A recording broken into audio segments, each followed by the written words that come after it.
नहीं, मैंने तो जो आपके सिलसिले में आज बात कही है, देखिए एक बात तो ये कि हमारा जब जिक्र आए तो आप जितना चाहे क्रिटिसिज्म कीजिएगा, लेकिन आज जो सवाल आपसे पूछा जा रहा है उसका जवाब दीजिए ईमानदारी से। चलिए, लगता है कि ये सवाल और जवाब दिया है, मुझे लगता है बहुत प्रॉमिसिंग सवाल और जवाब की जो जरा सौरभ जी को भी ले आता हूं। श्रीकांत जी, अमीन साहब, जरा सौरभ जी को भी चर्चा में ले आए।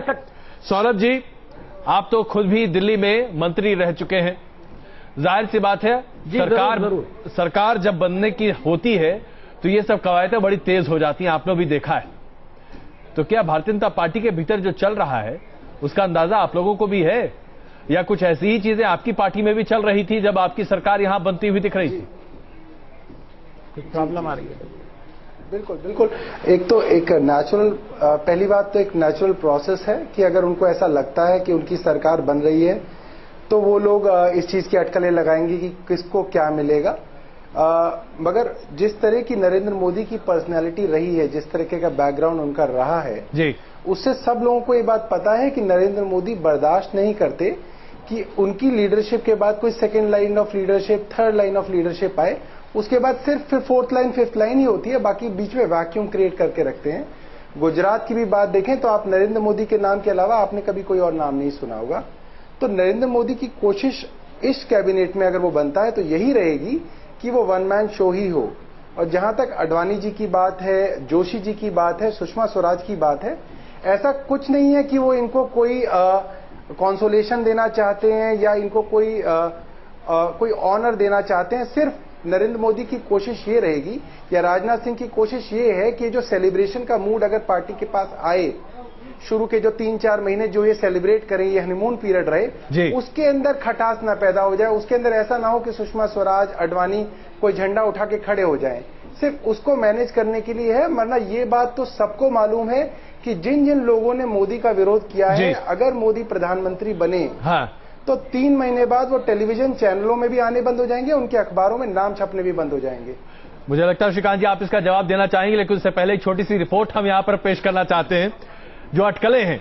और एक बार फिर अपने दर्शकों को बता दूं, ये तमाम बातें अटकलें हैं और अटकलें इस आधार पर है कि अगर ये तमाम एग्जिट पोल जो हम सब लोगों ने दिखाए हैं, न्यूज नेशन ने और तमाम अन्य न्यूज चैनलों ने भी, अगर ये सत्य हो जाते हैं और एनडीए की सरकार बनने की सूरत उभरती है तो ऐसे में जो मंत्रिमंडल बनेगा उसका स्वरूप क्या हो सकता है, किन्हें किन्हें शामिल किया जा सकता है। बाजार में आजकल खास करके अगर हम जरा हल्की जबान का इस्तेमाल करें, सट्टा लगा हुआ है एक तरह से कि कौन कहां बैठता हुआ दिखाई देगा। जरा रिपोर्ट देखिए, इसका चर्चा आगे बढ़ाते हैं। केंद्र में अगली सरकार एनडीए की बनेगी, इसका संकेत तमाम एग्जिट पोल दे रहे हैं। और इन एग्जिट पोल से उत्साहित बीजेपी के नेताओं के बीच मोदी कैबिनेट में अपनी गोटी फिट करने की भी होड़ लगी हुई है। मोदी मंत्रिमंडल में जिन चेहरों को अहम जिम्मेदारी मिलने की उम्मीद जताई जा रही है, उसमें पार्टी अध्यक्ष राजनाथ सिंह, अरुण जेटली और नितिन गडकरी के नाम शामिल हैं। इस बीच खबर ये भी आई कि राजनाथ सिंह के मोदी कैबिनेट में शामिल होने की सूरत में पार्टी की कमान नितिन गडकरी को दी जा सकती है। लेकिन इन तमाम अटकलों को गडकरी ने ये कहते हुए खारिज कर दिया कि फिर से अध्यक्ष बनने की उनकी कोई तमन्ना नहीं है। मैं विचारधारा के आधार पर, संगठन पर विश्वास रखकर जो भी भूमिका मिलेगी उसमें काम करते रहूंगा। अब मैं 3 साल अध्यक्ष रहा हूं, मेरा अध्यक्ष बनने का कोई सवाल ही नहीं उठता। और राजनाथ सिंह जी के नेतृत्व में बहुत अच्छी सफलता पार्टी को मिली है और उन्हें ये इच्छा जताई है कि वो अध्यक्ष करके काम करना चाहते, तो उनके नेतृत्व में हम सब लोग काम करेंगे, देश को मजबूत करेंगे और पार्टी को भी मजबूत करेंगे। मोदी के संभावित गृहमंत्री के रूप में राजनाथ सिंह को फ्रंट रनर माना जा रहा है, लेकिन राजनाथ सिंह फिलहाल अपने पत्ते खोलने के मूड में नहीं है, इसलिए वो अभी अध्यक्ष पद पर बने रहने की बात कर रहे हैं। उधर सुषमा स्वराज को बड़ा ओहदा मिलना भी तय माना जा रहा है। मुरली मनोहर जोशी भी मोदी की कैबिनेट में शामिल होना चाहते हैं, लेकिन सूत्रों की माने तो जोशी के लिए यह आसान नहीं होगा। वहीं दूसरी तरफ बीजेपी नेता गोपीनाथ मुंडे ने मोदी मंत्रिमंडल में अल्पसंख्यकों को भी जगह देने की मांग की है। पहले बात है कि मुस्लिम को मैं शाहनवाज को मंत्री करने की सिफारिश करूंगा। वैसे ये सभी बातें अभी सिर्फ कयास ही हैं। असली तस्वीर 16 मई को आने वाले नतीजों के बाद ही साफ होगी। मोदी मंत्रिमंडल में नए चेहरों के साथ साथ कुछ टेक्नोक्रेट्स और प्रोफेशनल्स को भी तरजीह दी जा सकती है, लेकिन मोदी के सामने सबसे बड़ी चुनौती होगी पुराने चेहरों को एडजस्ट करने की। वीडियो जर्नलिस्ट मुकेश कुमार झा के साथ अमितेश सिंह, न्यूज नेशन, दिल्ली। श्रीकांत जी, मैं समझ सकता हूं कि आप कहेंगे कि तमाम बातें अटकलें हैं और इसके बारे में तमाम चीजें तय होंगी जब अगर सरकार बनती है, पार्लियामेंट्री बोर्ड की बैठक और उसके बाद तमाम प्रक्रिया। लेकिन जो ये बातें बार बार मोदी जी के लिए कही जा रही, जिसका हवाला अभी सौरभ जी दे रहे थे कि मोदी जी के बाद और कोई नहीं, ऐसे में आपकी दूसरी पंक्ति जो तथाकथित तौर पर बड़ी असंतुष्ट आजकल बताई जा रही है, वो तथाकथित मैं फिर शब्द इस्तेमाल कर रहा हूं, उसका क्या होगा? क्या वाकई में मोदी जी के बाद पांचवी पंक्ति के लोग ही रह जाएंगे? देखिए, भारतीय जनता पार्टी एक बड़ी पार्टी है।